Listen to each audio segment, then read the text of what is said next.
Hi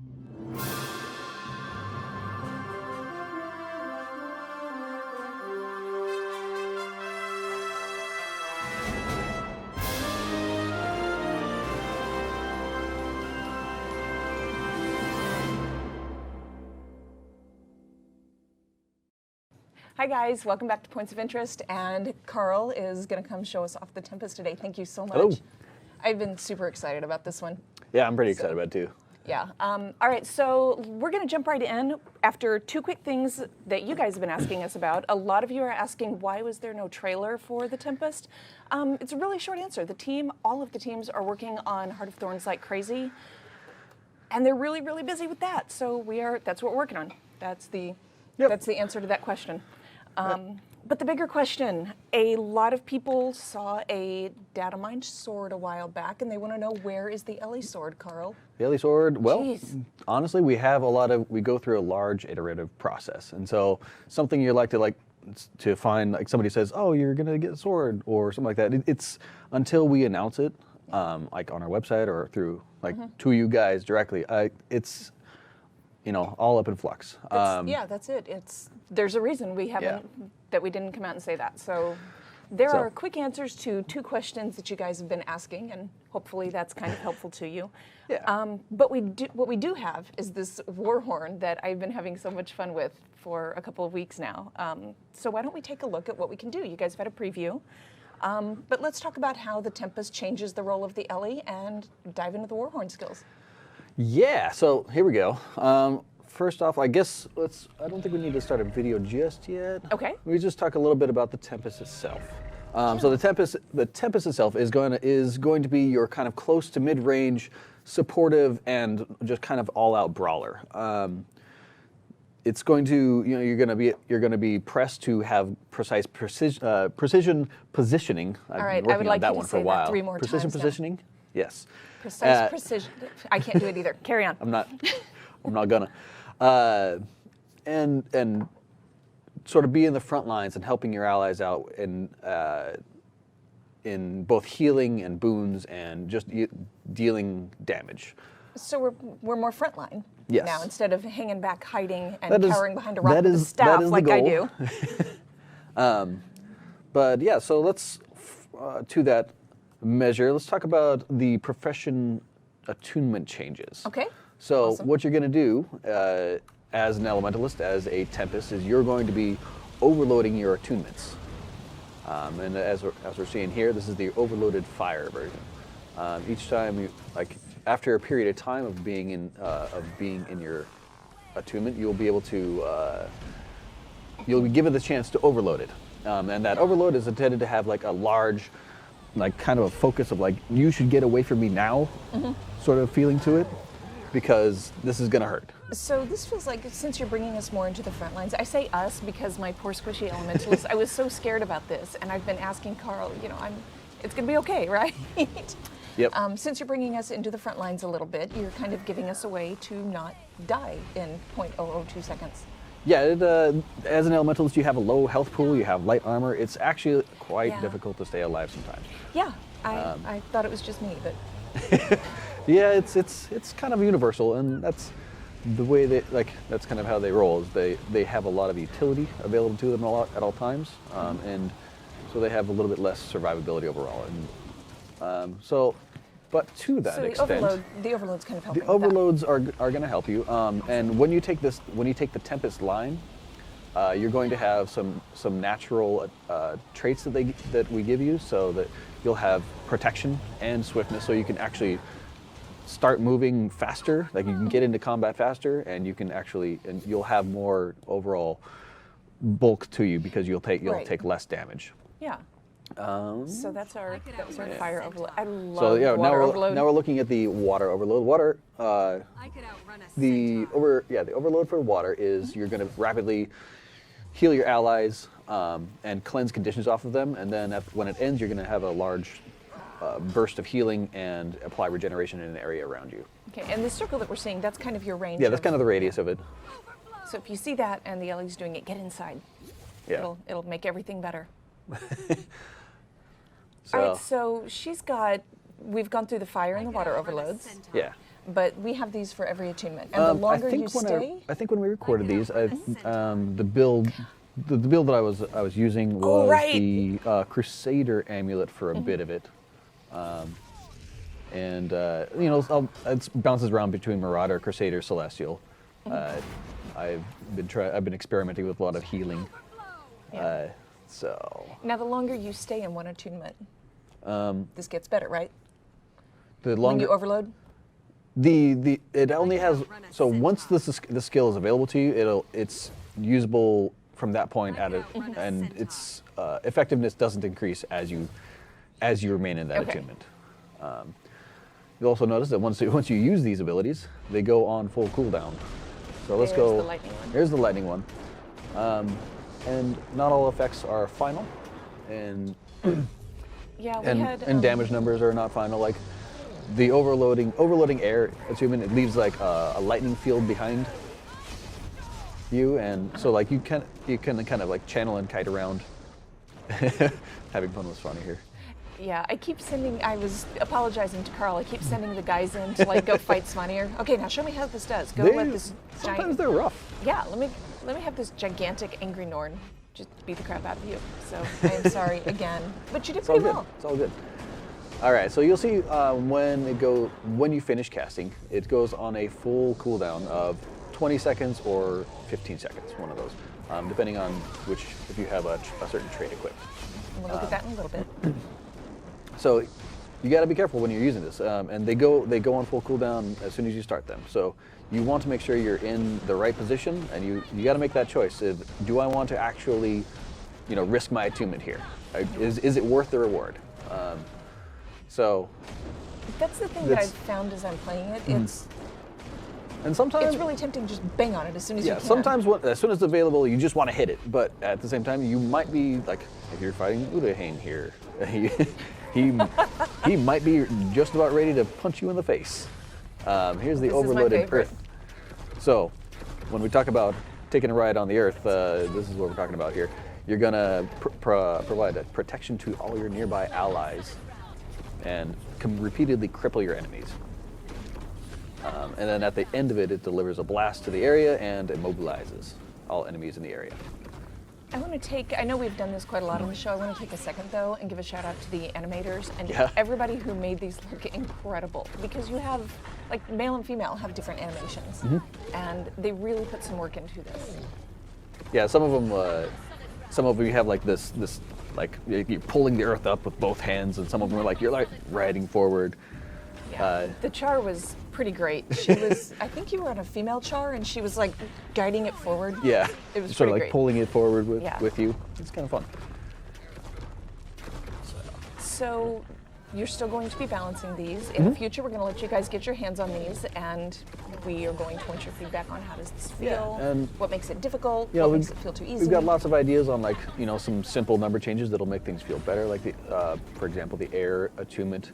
It's kind of small of a radius right now. It's like it's 240 around you, which is sort of normal, but we want to experiment with like, what if it was 360? What if it was 400? And people really had to like work to try to like they had to come within your kill range in order to actually knock you out of it. Like 1600 and like clear the whole Zerg. Yeah, just 5,000 range. That sounds good.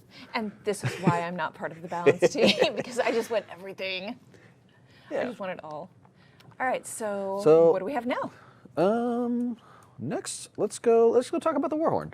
Yay. So the Warhorn is going to bolster your ability to remain in melee combat, and is going to kind of, promote actually staying around your allies and giving them boons and that kind of thing. Right now, what we're looking at is the heat sink, which is going to actually give you 3 stacks of might, and then it's going to spread all boons on you to your nearby allies.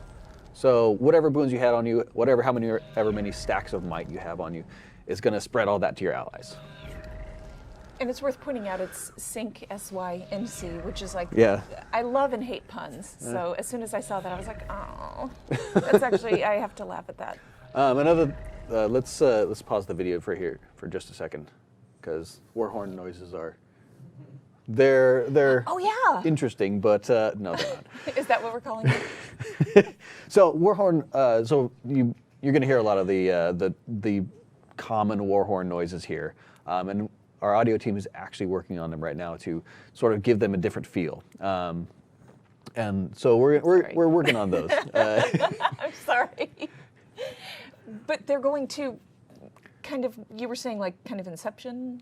Yeah, right now, like the one that I heard just recently was like a very deep kind of like really low tone roar almost that kind of like it really helps with like when you're listening to Wildfire, like kind of calling out flames from your character into the ground.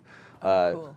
We need like a so yeah, you're gonna hear some pretty old Warhorn sounds here, and we hope to get some new Warhorn audio in for this specialization. Yeah, I mean, this is it's another one of those things that's just still in process, and we're still working on it. You guys saw that a couple weeks ago with the Revenant. Lots and lots of changes still incoming. Yep. So, okay, sorry, All right. Mark, carry on. Let's go on Wildfire. I love it. We're good at Wildfire. Do we? There's like different ones, or No, we have. Oh, it's- we have to wait. So because all we right. were having a really, really good time with that, Carl was like, "This is so much fun." well, But I do like this actual physical evidence that okay, you are bringing us into the front, but you're still protecting us. So if you kind of have been wanting to play more of a frontline Ellie, and you've just relied on Earth Attunement and nothing else to make that happen, there we go. here we go. There's the Wildfire. So this is Wildfire is your kind of area control fire skill. You're gonna lay that out as a carpet, and enemies that stand in it take damage, take burning. It's a fire field, which is pretty good for when you're overloading your fire team, because that's also a whirl combo. Yeah. So like you get into one fire field and you start spinning bolts around Oh my gosh. the entire time. I love it. See, I've been playing with this quite a bit. I haven't had a lot of chance to come up with really good combos, and I'm sure you've got all of them to where you can do them in your sleep. Definitely not all of them yet. I I'm working found a on it. few. I found a couple. Yeah, so like fire is very heavy-handed in burning and overall sort of giving you more power damage. So where do you kind of want to go with the fire trait, with the fire attunement right now? As far as, do you feel like it's too weak, too strong? How do you feel like it needs work? I think it's doing. I want to see how it works. I want to see how it plays out and get some feedback on it. Actually, what we're seeing right now, since it moved on to the next Awesome. one, this is the. I get excited about the This animations. is the tidal surge. So the tidal surge is going to heal nearby allies, and is going to, and heal and regenerate nearby allies, and then it's going to push back in front of you. So you've got the golems So- coming back. So you've got that So offense and it's a defense all kind of rolled a into crowd one. control, kind of a crowd control right on your water skill that also applies a little bit of healing to.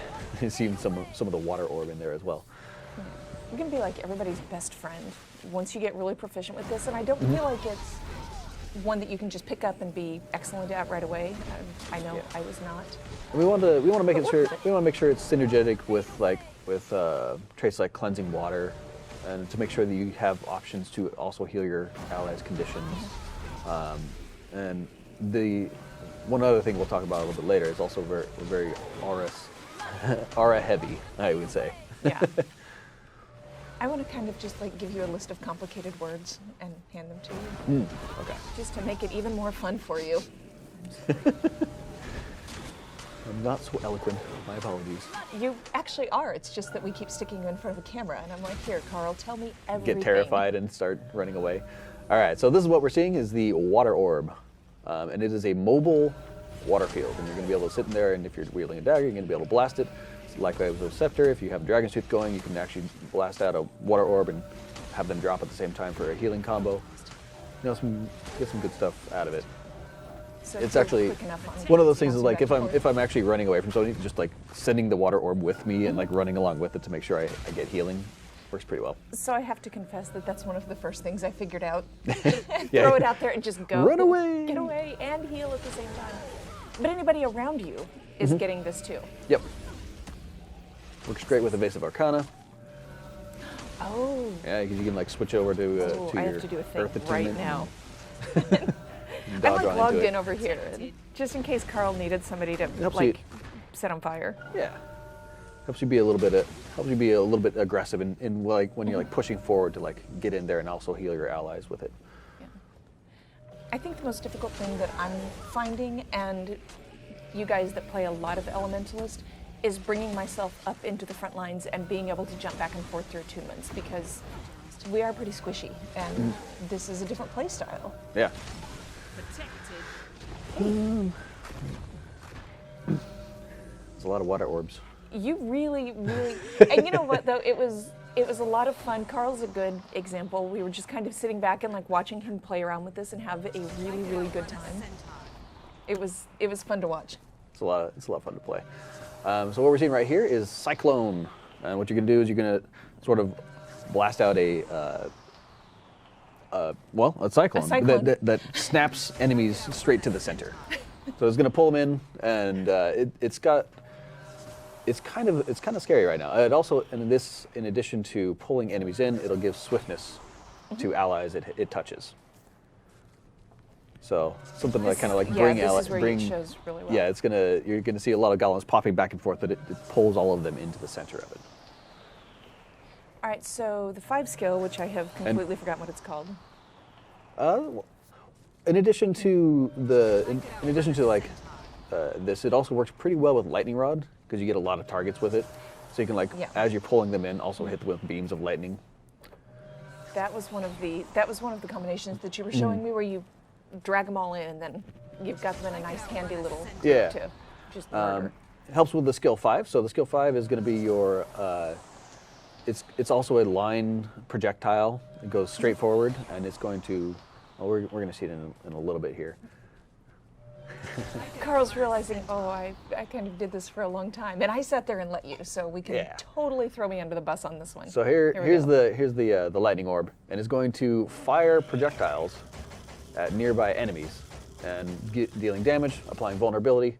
Sort of this one helps more if you can single somebody out, it'll fire like 8 or 9 or 10 different projectiles at them. If you can keep them immobilized in place, or if they're running away, you are absolutely going to annihilate them. Don't run away. Sure, that's Don't run away, Hugh. Hugh's just over here going, "This is gonna suck, man! Ow!" So yeah, the lightning orb, and this is another one we're kind of looking at the balance of, is like it fires a lot of projectiles. It has really high efficiency against single targets. It's a little bit less effective against multiple targets. And sort of the way that air normally goes is that it's more single target based. I don't know. As you're running through like that, it looks pretty devastating. Yeah, it works. It works pretty well. It gives a few projectiles to pretty much everyone. Yeah, it's got that potential to kind of run through and just lay some waste, and then let someone come behind you and finish everybody off. It's a good thing to kind of cast with yourself as you're going in. Oh yeah. So like you see, I'm able to keep pace with it pretty much. Yeah. So like you have that as kind of a little buddy as you're running into your enemies. I see. Now we're talking as far as mini pets. Yeah. This is what I need in a pet mini lightning orb. It's a lightning orb mini pet. You have going over to the earth. You're gonna have Sand Squall. You're gonna apply protection to yourself, and then you're gonna apply protection to yourself and to allies, and then you're going to increase the duration of all boons on your allies. Currently, we have this at 2 seconds increase, so that's gonna be like you're gonna apply 2 seconds of protection to you and your allies, and then you're gonna amplify that up to 4 seconds, based on and the initial application is based off your own boon duration and stuff like that. Okay. So you fire that up, Yep. and you can take So it something in. like you go and do some combos over in fire, and then you go over to earth and heat, and after you've heat synced, and then you're gonna Sand Squall in order to amplify all the durations that you just applied. So one thing that this has made me do is start getting really good at my F1 through F4 keybinds, and get used to switching back and forth quite a lot more. Yeah.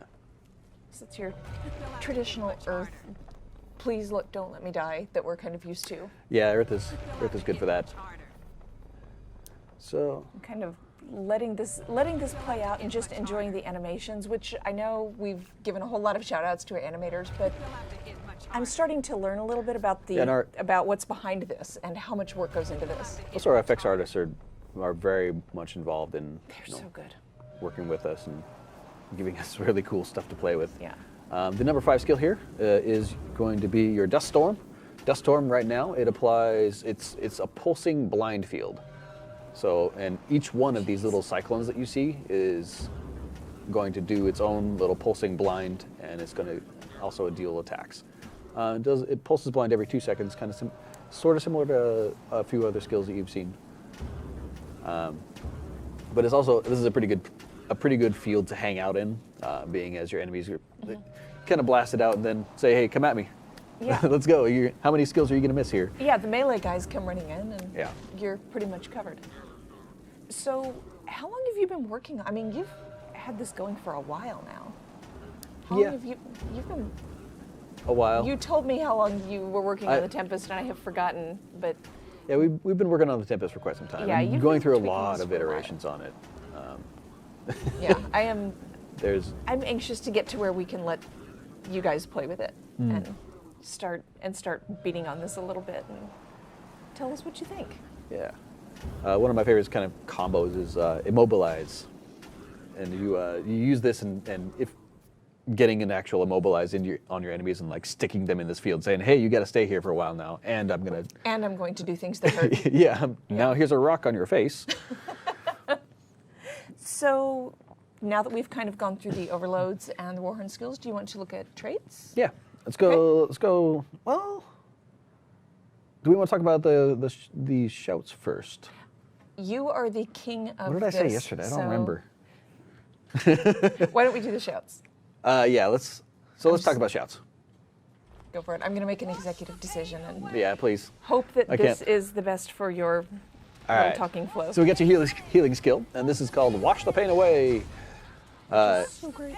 Yeah, and it's going to heal you. It's going to heal at a gradually increasing radius. So it really small at first is like 120, then it goes higher and then higher, and it's like extends the healing outward. So the closer you are to your allies, the more healing you're going to get to them. But it's pretty fast casting. It heals for quite a bit, and it heals actually right now the same amount on you as your allies. Previously, I know we had in the blog post that says after the initial heal, well, there's no more initial heal. This is like the whole thing is going to your allies. So we're gonna play with that for a bit. This is how fast it's changing. We're gonna test that out. Seriously. Yeah, there's a few things that have changed since the blog and And to you now. didn't write it that long ago. No. All right, so we've got Wash the Pain Away. Yep. I've got like all of these shouts on my character down here. I'd rather just rapid fire them off. Yeah. Here, No. all the things. Yeah, this is where I just start panicking and banging on the keyboard and showing off everything. I think we're almost done with this one though. We are, so what would be the next one that you would want to follow up with? Let's see here. Here we go to the next one. We have Feel the Burn. I can't actually shout it out. James will Just like come not- in here and be unhappy with you. Quiet down. What are you doing? So you're going to rapidly push out burning to your nearby enemies and grant fire aura to your nearby allies. So this is one of the places. You'll notice with the recent trait changes, there were fewer fire auras applicable. So this is where some of the fire aura has gone. It went over to this fire shout. Love it. So, and there's also a couple of traits to help back the aura up here. I'm playing with it over on my One of screen. the with Feel the Burn, I have to say that the Blinding Ashes trait actually works really well with it because you get a pretty rapid application of blinding. I think that's what I'm using most of the time when I'm fighting against. It looks amazing. I need to go away because I'm against like these guys here. accidentally killing all of these golems that you're going to need. It's okay. Just They in case. respawn. They'll come back. But I'm just auto-attacking. Alright, so I sent you over to fight Svanir again, and I'm very, very sorry. I'm getting used to it now. You're getting better at it.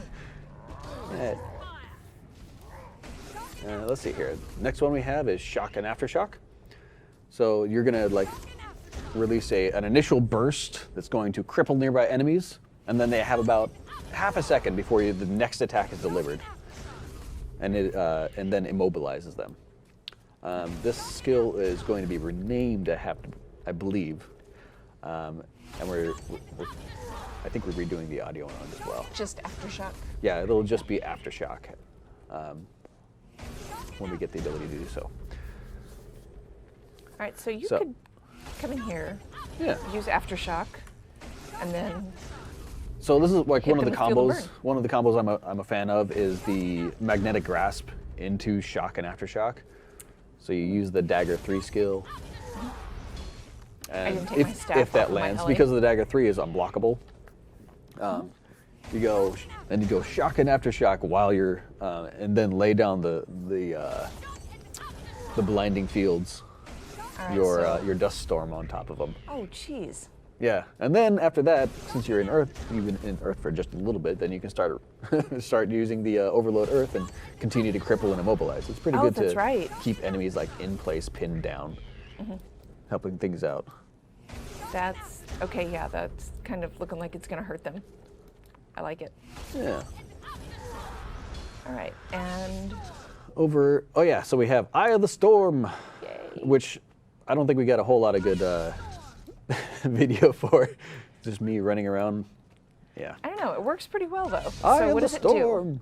So this thing is going to break stun for you and your nearby allies, and is going to Stun grant break. all of them super speed. So you're going to be able to sort of break that stun, get out of there, or you can use it preemptively and like say, I want to engage, I want to move faster, or position my allies elsewhere.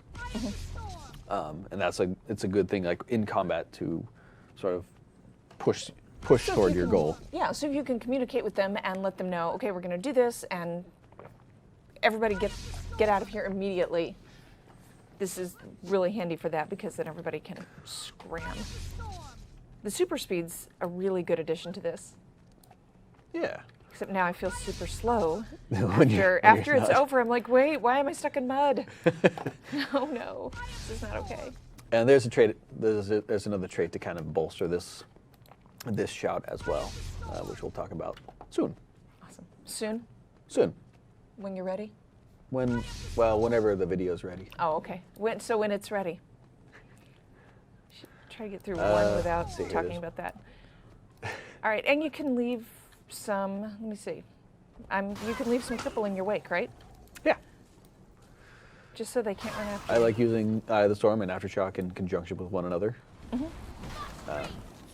Also, one thing I forgot to mention. Oh yeah. So here we go. We have Flash Freeze. And it's going to create a small area around nearby enemies, and they have like a very short time to actually get out of it.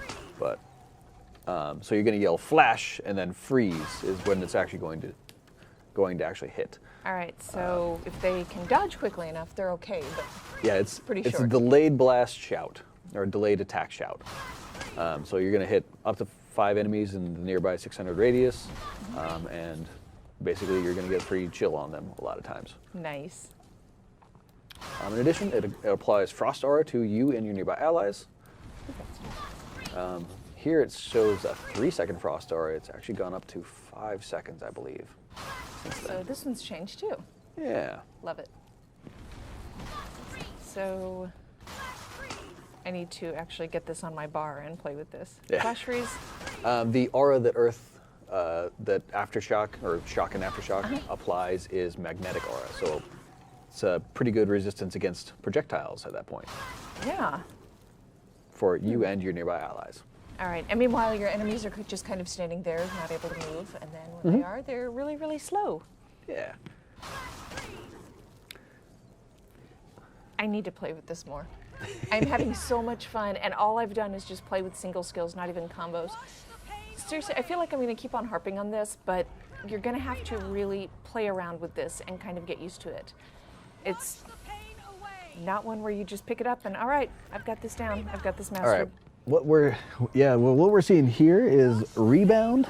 Yay. And this is the your elite. It's a low cooldown elite, and it's going to be, your next skill has a 25% reduced recharge. So what we're seeing here is that I'm using Rebound and then using Wash the Pain Away, and it is setting it on a 20. It has a 25% reduced cooldown on it. It works pretty well with all your shouts, with your Warhorn skills. It works with your overloads. Oh my gosh. Yeah, so you can do a few different things with it. Works got with a things like 60-second Meteor cooldown. Shower, so you can, and it applies to all your nearby allies.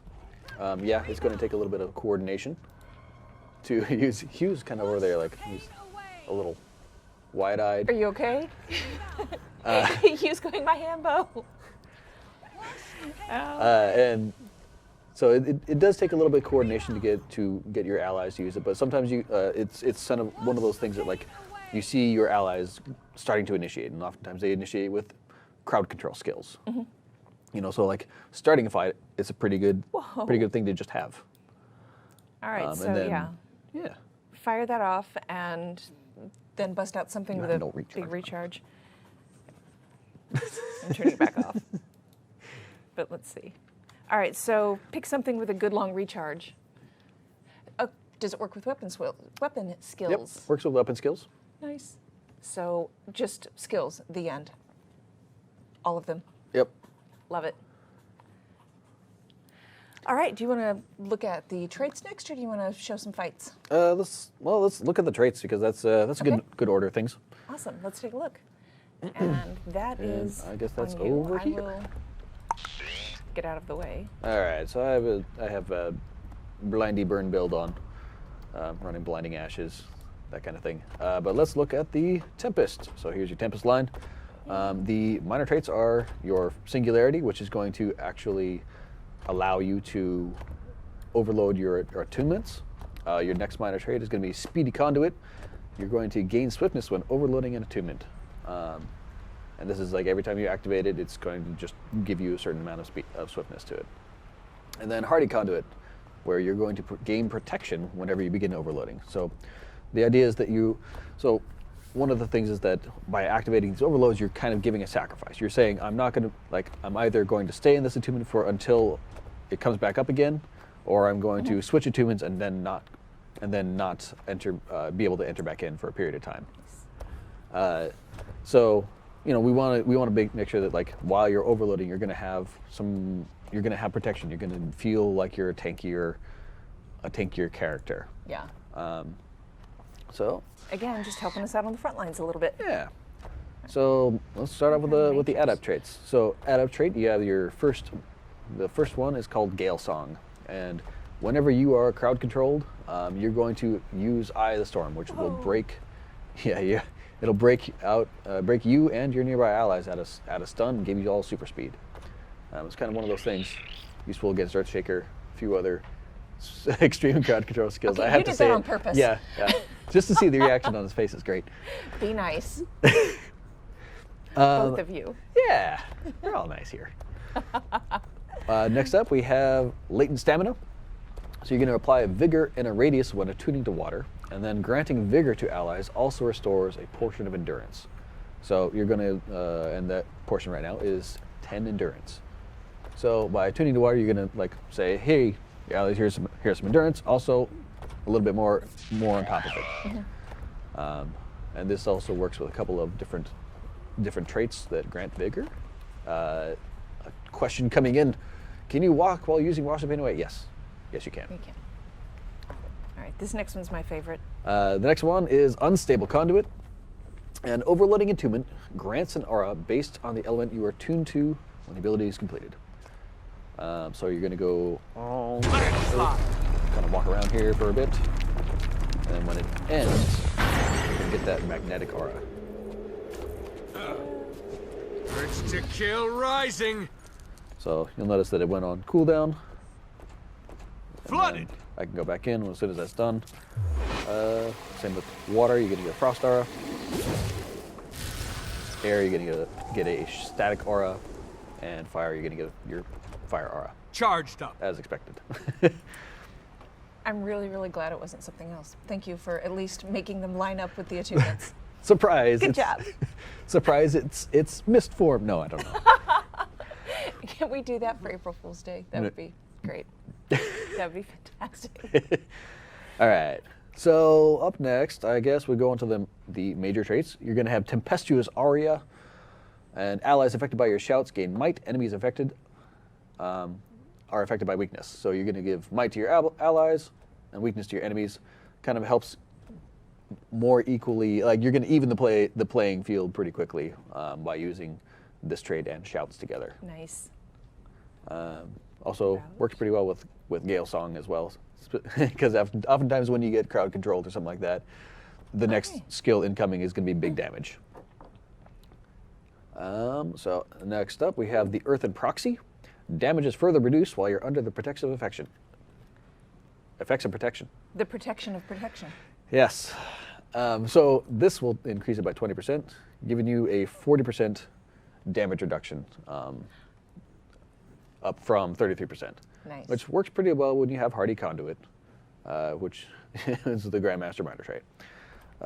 Not much more to say about that one, so let's keep going on. Next up, we have Harmonious Conduit. Recharge from overloading and attunement is reduced by 20%. So normally, this has a 20-second cooldown. Instead, it's going to have a 14-second cooldown. I'm having so much fun with overloads. The first thing I did was like lunge for all of the overload. This is a little bit skewed right now because I have Arcane equipped. I'll go over to water. Yeah. Why is it doing that? Arcane does double reduce right now, but we're still working on how this overall works with Arcane. So there we go. Now it's normally without Arcane, it's a 16-second recharge. There we go. All right. So the Grandmaster, imbued melodies upon casting. Warhorn abilities break stun for allies.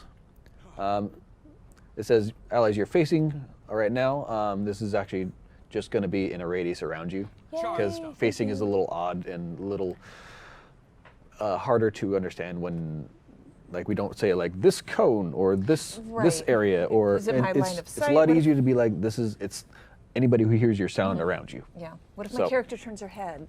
Then what happens? So it's just going to be in a radius. Next up, we have Lucid Singularity. So this is one of those things to kind of help you move around while you're you're overloading an attunement. So Lucid Singularity, you're going to remove and gain massive resistance to movement impeding conditions while you're overloading your attunements. That's going to be immobilized, crippled, and chilled. So if you activate one of these things, you're going to remove all of them immediately. Like you're not going to be no more chilled, no more immobilized, no more cripple, and then you're going to get like 100% resistance to them. Nice. During the time that you're attuning or you're overloading.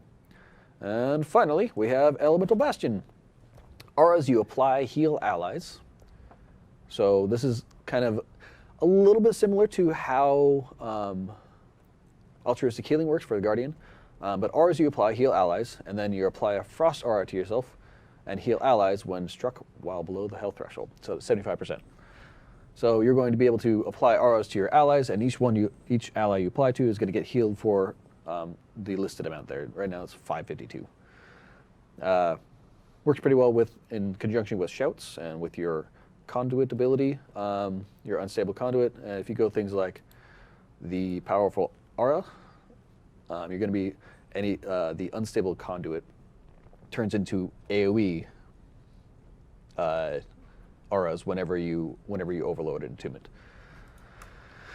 So you're going to be able to do things like, I'm going to channel my air ability, and then I'm going to apply shocking aura to all of us and also heal Rubi over here. I'm so glad that I'm not your enemy right now. There. Very excited about that. So, yeah. The build I had before was more of an arcane style one. I was using a basic arcana, I've been playing around with elemental contingency because it gives a few different interesting boons that you can make use of. But final shielding and renewing stamina. So gain vigor whenever you deliver a critical hit, which triggers the latent stamina. And I was using Earthen Proxy and Lucid. I think that's what I was using. No, yep, there we go. And I was using more of a carry-on style burning build. There we go. Nice. So this one has a lot of, like, it's fairly offensive, but it has a decent amount of burning, and it has and it also has some pretty good defense to it as well. All right, so do we So want to with that, I put guess it all we can together go. and- Yeah, let's go into some of the fights. Yeah. This is just from playing around the other day, and I'm still learning on how things work. Right there, I just got my my fire overload rocked. He booted me in the face, and I don't have it for a period of time. I'm gonna switch around, but you'll notice that by the time like I was switched out, like it had already cooled down quite a bit. So going over to air, gonna get booted in the face again. I'm God, sorry. Karl. I'm really sorry. I made you fight him. Karl, what are you doing? Dodge roll in, blast that water field, heal myself, and almost die horribly. There are better fights, I'm sure. But you know what? You're not the first one to get his face booted here, so it's okay. Yeah, It's all right. I like staying just out of melee range when channeling air, so that you can get the whole thing off. Using when wielding a dagger, make sure you always hit with your your air 2, so you get to weaken enemies. I'm pretty liberal when it comes to using that healing skill. It's usable at pretty much any time, because you get a large amount of healing right off the bat. You don't have to worry about getting interrupted too much. I spend a lot of time in air on this fight, or in everything but fire, and fire has a lot of the damage in it already. But I was like, let's play around with Udahane. I'm out of here. Once you start dealing the damage, it gets pretty good. But I noticed you were There we swapping go. around a lot to kind of lock him down and chill. Yeah, people. I like to keep control of the enemies and sort of just, I guess, play with them a little bit. You're playing with your food. Yes. Okay. So that one I got knocked down, but Gale Song immediately popped me back up and gave me super speed, and I was able to just immediately press back in. And get out of yeah. Here comes Shock and Aftershock. Gonna heal my. I guess I'm playing the support guy right here. It's like nobody heal. I don't have any actual healing to deliver, but Self-support. pop my static aura. Start channeling. I probably would have liked to have just waited a half second for Flash Freeze to come back up. Then I'm gonna. Oh, don't die, Karl. Oh, man. In order to like chill him a little bit more, so I can kite around with that, with the channeling. Do a couple of dodge rolls here. Probably good. I don't know. You know, it happens. This is like that thing where like I was just sitting there like let's see what we can do with this. So kind of just showcasing a couple of how you might use these skills in conjunction with one another, how kind of the flow goes. Hey. Yeah, I beat him. No, I beat him all the time. I was just excited about the fire tornado. Oh, okay. So that one right there, I like to use the Shock and Aftershock first because like it's an immobilize and all they can do is respond with a range attack. And when you have magnetic aura, there's pretty much nothing they can do other than block. And they're just standing there on fire. So Yeah, that's a they're on good time fire. for It's always good, everyone. right? I'm gonna sit in my dust storm a bit and blind him for a bit. Getting your rockin' right away. Yeah, that one he actually. So while you're in Earth and overloading your Earth attunement, you're going to have a break bar, and the break bar it's not a gigantic amount of stun that you can take, but if you get knocked out of it, it'll stun you for a second or so. Cool. Which is actually a little bit better because like we've been playing around with it. If you try to MOA a break barred character, it'll break the bar, but it won't actually MOA them. We've tried that. Do we want it to? Can we? Yeah, this is something where I would like that to happen. this is something where it's in progress. We're trying to figure out how we want this to work. And You're break gonna hear bars that a are lot. yeah, and it's an iterative process, like I said, and we're not sure at this point whether or not we're testing break bars on players. So it's something that we wanted to put it in a couple different places and see like how does this feel, and in a lot of cases, it feels pretty good. So, Depending on which end of it you're on. yeah. Yeah. All right, so that was your first look at the Tempest gameplay from the guy who's making it. So thank you. All by yourself. No, by my no. All by We have yourself. I've got a lot of designers. We get a lot of input and feedback, and I do some of the implementation. But it's very much we're all in there and playing it and giving feedback and giving it to other people and saying, hey, test this out, play this. How does it feel? And so we got like Hugh here he's been the test dummy a lot of times. He was like, I hate you. So pretty soon we're going to be able to give it to you guys too. Yeah. And let you test it out, take it out for a spin. That may have been a fire overload pun, but it kind of Go for a was spin? spur of the moment. Yeah. All right. So, all right. Thank you very, very much, Karl. I know you have like 1,000,001 things to do, so I will let you get back to them. But I Awesome. appreciate the first look at the Tempest. Thanks for coming and joining for the first look.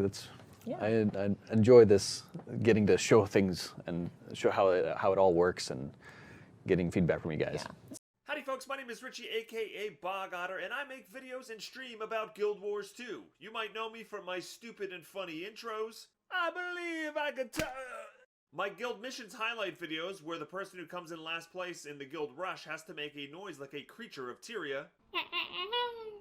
My bad Foley videos, where I take out all of the sound effects and put in my own really horrible ones. Wings of the turkey, activate. Or for my various other Guild Wars 2 content. So subscribe to me on YouTube or follow me on Twitch. I really appreciate it. Hope everybody has a fantastic day, and I'll see you next time. My precious.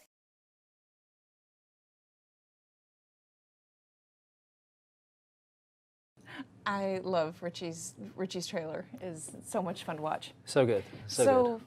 How are you? Because you alternately looked really excited and really angry over there. It's always fun to watch these and to see, like, because a lot of times what I'll do is when we'll play against these, we won't talk about what they're using or what traits they have, and I'll just fight it and be like, what happened? Why am I immobilized? Why is he running away? Why I just am I stunned dead? him. I don't even know what's going on. I hate you. And then I'm like, oh yeah, okay, that's actually really cool. Now I understand. But no, it's really cool. Big shout outs to Karl and the team, because Yeah. that looks really cool. Every time I come in here, when I sit in for PvP 101, I sit here the whole time and just watch these guys give out all their stuff. It always looks so cool. I'm like, man, maybe I'll play Necro. Maybe I'll play let's play Warrior. And But Ellie looks really cool. I just it love the almost thought. made you play something else. Almost, but not really. But no, I love the way the elementalists, all the horn skills seem to work so well together. They're like really well designed. I've been in having a a lot sense. of fun with them. So, but the thing is, it has felt a little bit like playing the piano, Sure, I can definitely see that. which is something, it worked out well because this is a viewer suggestion that we do a PvP 101 on keybinds. Yes. Which this could not be a better week for that, because I know I have like a gamepad over on the left and I'm using so many of them when I'm playing my Ellie. Yes. That's why, like, one of the things, it was really good because I have my own personal keybind setup for too. me. Yeah. But I definitely think like Elementalist is one of those ones that you really need to think about, because you use all the Fs, right? You use all the side of your bar, and now with like, especially with the overload attunements, you're going to be using those a lot more. So Right. today we're going to go over some keybinds. Teach me the ways of keybinds, Hugh. So I'm going to show you a couple different variations. I know, honestly, the big thing about keybinds, guys, is do what feels good for you guys. Like, if you're used to, like, I'll show you mine, and mine is, it's the old school WoW, because I was a big WoW player, right? That was my big first MMO. I played, Diablo, all those things, but they didn't have a lot of keybinds. When I played WoW, I was like, okay, I need to learn, like, tons and tons. Speaking of playing the piano. Yeah, especially, oh my goodness, especially when I was, playing my warrior. Of course, that doesn't make sense. What? I don't know. What? And I'm sitting there with, tanking and doing all those things, and I'm having to, like, make sure I'm using the right skills on cooldown, make sure I'm doing interrupts at the right times. There's just so many things. But and when I kind of transitioned to any other MMO, I kind of set up the keybinds the exact same way. So I'll show you that, and I'll show you kind of where I see a lot of, like, the top PvP players, the way they set their keybinds up. For you guys to see if that makes sense for you guys. So I'll show you a couple different keybinds, guys. But again, it all comes down to you and also your peripherals. Like, I guess Ruby made a good comment there. Her mouse, you have a bunch of buttons on your mouse, right? I have like just 6. It's not a ton, but I started using a gamepad because somebody gave me one, and it Yes. was it's a Logitech gamepad. And it was just something that I got used to. I don't think it's one that a lot of people use. But Yeah. it's, again, what I'm personally comfortable with. Exactly, exactly. And that's, again, if anything, guys, it's good when you first do it, when you first change it, it's gonna feel really weird, and it's gonna Oh be my gosh, it was so horrible. But at the same time, as you get used to it, you'll be like, wow, this is way better. Like, it just takes that little bit of time to get used to it. All right, but let's go ahead and jump into the game really quick. I'm gonna totally hijack Karl's character here, which again was Karl's set like, up "Oh, no." so beautifully. Oh my gosh, Karl, this is amazing. This is an amazing gorgeous character. character. But let's go over keybinds. Karl, So you are awesome. first things first, let's show how to actually get into keybinds. So I'm going to hit escape. I'm going to go to options. And then over here at the very left, you have control options. And that's where all your keybinds are going to be. So I'm going to show, like, first of all, this is, I don't want to default Karl's keyboard. I'm totally going to default Karl's Go guy for it. here. It's all good. I'm going to tell him, be like, Karl, listen, I'm so sorry, but I hijacked your character. So let's go If over. he comes back in this I know room, he's I'm gonna come gonna back be here and choke me. I'm like, that's for stunning me that one time, or stun breaking my Earthshaker. So first things first, I'm going to kind of go over the basics of what I think a lot of players should do, especially for movement, because movement's really important, and it'll free up Oh my some gosh, buttons. yes. So first things first, you have this thing called turn left, turn right, which is, I'm going to put it over here to the side, guys, make sure you guys can see, which is A and D. So A and D is you turn left and right. Now, if you hold your right mouse click, which a lot of people do when they're moving around, A and D becomes strafe, right?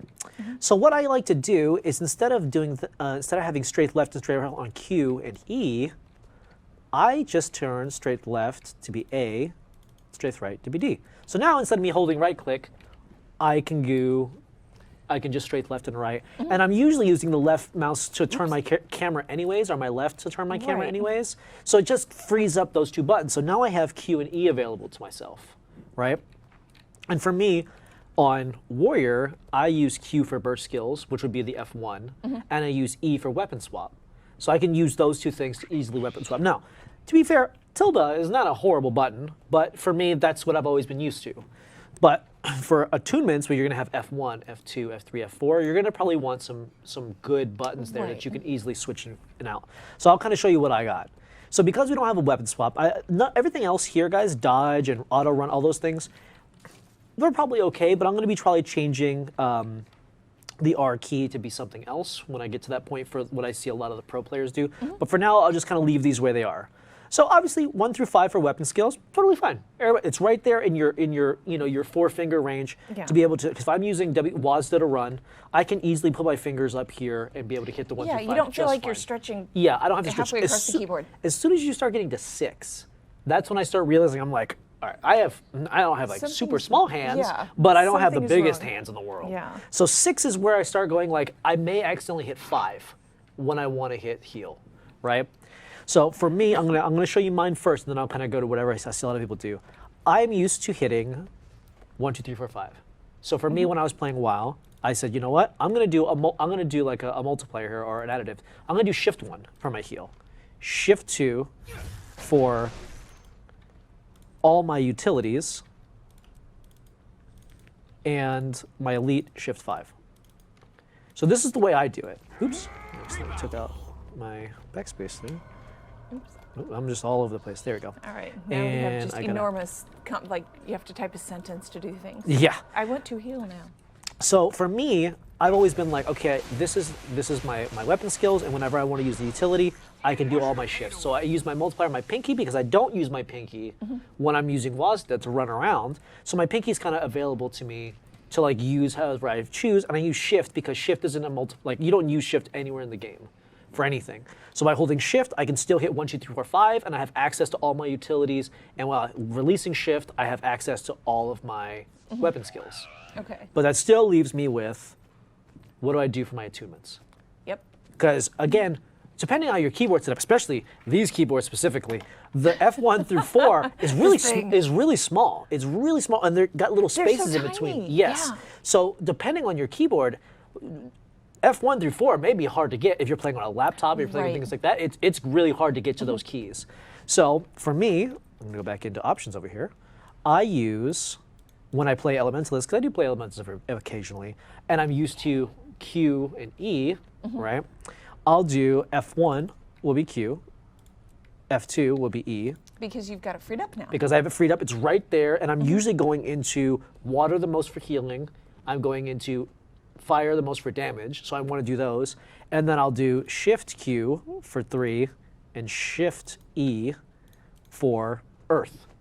So now I can easily switch between my attunements without really having to even lift my fingers all that much to go straight into anything by just hitting, Shift E, Shift Q, all those things. And I'm easily going between all my attunements, and I don't have to reach far. My fingers stay right where they are, and I can do all those things. So that's the way I do it, because then all my professions, everything is in a very tight little window, right? And all the buttons, depending on your keyboard, are nice and, they're leveled, they're everything like that, so you can really feel the buttons. You don't have to search. There's not much searching. They're pretty close together. So making use of the Shift key is a huge helper, because it pretty much gives you a second key set to work with. Exactly, and everything you're familiar with, now you can bind all those buttons with Shift to something else, other action that you're used to. If I'm used to hitting 1 for something, Shift 1, totally different thing. Right. And I see a lot of people, they'll use their thumb and they'll use it for Alt or anything like that. So there's different ways that you can do it. I've seen people with really big hands use the second Alt to the right of the space bar, depending. Yeah, no, I've seen some crazy things. But so that's what I see. And then usually on your mouse, like this mouse here it has 4 buttons and a middle mouse click. The other thing I like to do is take target, call target. So when I'm in PvP and I'm trying to take a target or I call a target, for call target, I will use one of my mouse buttons. So usually I have a side mouse button for my thumb, where my thumb is, but that isn't the case here. But I'll use this for now.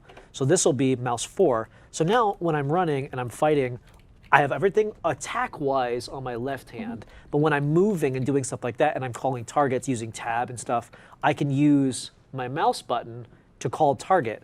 And then I do this exact same thing for take target. So I'll use the other mouse button to take target. So if someone calls target for me, I can then use the other buttons, like I don't have a target right now. If I'm not even looking at this person and I use my mouse button, I can take the target. And again, I know, okay, there he is right there. And this is really good for guardians or anyone with teleport skills that will teleport to a target. If I don't know where he is, I can easily take a target that somebody has targeted for me, and as long as my bar here says that I'm in range to use it, if I have a teleport skill, it will teleport me to that person. 90% of the time. There is some circumstances when there's height and whatnot that it may not make it, but you may have just changed one of my keybinds. I love it. Oh my gosh. I love it. But you also have to remember, your mouse over here, I'll show it here, has buttons as well that you can totally bind. Like middle mouse is totally an option. And I use middle mouse button for when I would be in WoW, that would be my interrupt. And I would always use middle mouse because I know I'm watching, I'm doing all my skills here, but I need something right now that I know I'm not gonna miss. 100% I know this button right here, no other button, I'm not touching anything. I know 100% where this button is, I know I'm gonna hit it, and I know it's gonna do what I need it to do, right? So those are something to look at. So that actually, I'm gonna pause because that brings me to a thought. Another tip on there is get creative and don't just stay in the tiny box of what you have here. Yeah. Because that button, that's actually the mouse that I have at home. That middle mouse button there is my voice chat button. Yeah. And I asked you a long time ago, what do you do for voice chat? Because everything you've said doesn't leave you anything for voice chat. Do you just have the always on mic or what? So this is my favorite story. There's two things. One, I do use just my regular mouse, and I have 2 mouse buttons, and one of them is talk, and one of them is take target, and my middle mouse is to take target, right? Call target, take target.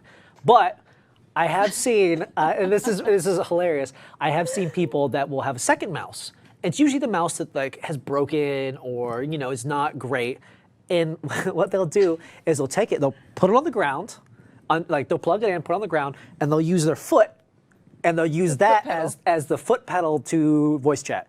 So I just remember, because my buddy was talking to me, I went over for a LAN party, I was talking to my buddy, and he was talking on vent, and I was looking, and I was he's in his chair, he's chilling back, waiting for us to start or whatever, and he's talking on vent. I'm like, what? What are you doing? You have voice. He says, no, I click it, and he clicked it on and off, and I'm like, what are you using? And he's like, just kind of slid out and pulled a mouse out from under his desk. And I was like, oh my God. I'll never use any more of your spare mice ever again, first of all. And second, it was awesome. I was like, wow, that's a really cool idea. Like, I never even thought of like using my old mice that break or like the left click breaks, but I can use, you could use it for weird, funny things like that. You know, don't rule that stuff out. Don't rule that weird stuff out, because I thought that was such a great tip. I'm still stuck on my middle mouse key because that's where my muscle memory is. Yep. But yeah, so do what feels comfortable to you. I mean, I know I started just running around when I started trying to redo my keybinds. I looked around at some examples. I mean, I looked at things like this to see what are other people doing to get me started, and then I just started building what felt good to me. And you're gonna be clumsy. It is gonna feel weird. You're gonna have to. It's just like PvP. It turns out you're not gonna be great at it at first. You need to build up that muscle memory. But yeah, there are just so many combinations in there, and it's all about what feels good and what works for you. Yep. And that shift key, which I'm gonna start making use of really quickly. Super good. If you're not used to the shift key, I'll show the other one that I see a lot of people do real quick. It's using all of the buttons around WASD. So I've seen stuff like this, where healing will be Q, utility 1 will be E, utility 2 will be R.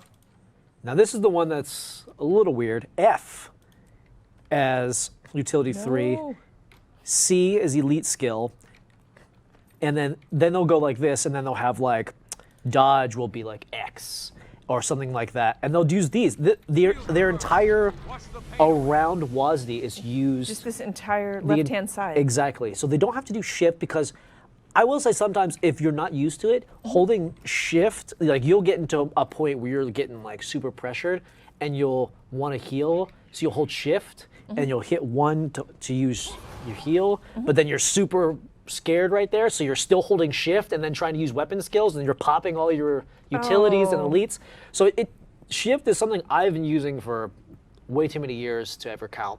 And so I'm used to it. But you've got that muscle memory built up, and that's, it's hardwired for you now. Exactly. So, but I would say, guys, if it's something that you want to try without using a kind of multiplier or something to add to the buttons, try looking at around your keys what makes sense to you. Because some people really love to use the ZXCV for the utilities and elite.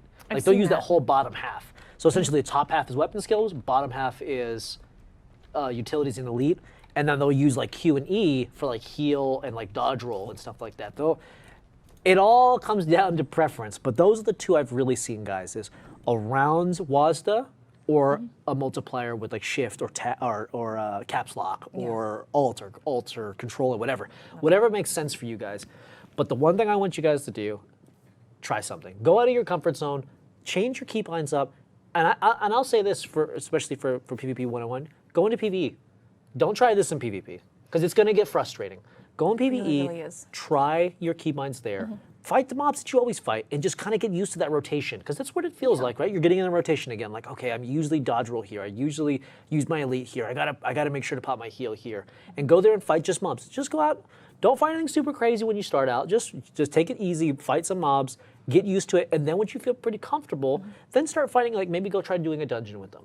Yeah. Go try doing like a jumping puzzle and using like the skills, and getting the most skills of using like your swiftness skills at the right times when you really need them, or like your stun breaks if you fall and stuff like that. Yeah, PvP might be less frustrating at that point.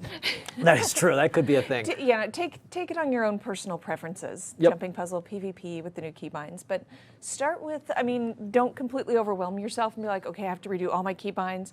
Forget it. I'm logging out and I'm leaving. I'm done.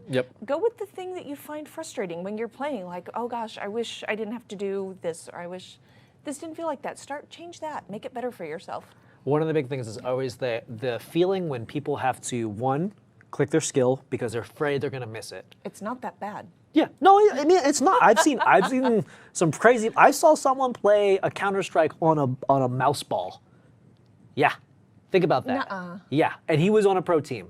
Like I saw someone move in Counter-Strike with a mouse ball, like running through the map, spinning the mouse ball, and was destroying people. So there is no, like, same thing like fighting games. Everybody used to make fun of people who played on pads. Now pad is totally accepted, because you know why? It's whatever you're comfortable with. Right. If that's what that person's comfortable with, like, so I won't take it away from anyone who who click the skills, if they can beat you, it still works. Then, yeah, if they can beat you clicking skills, Yep. go for it. But I will say, All right. keybinds is always going to be something that you should look to try to optimize your play. Yeah.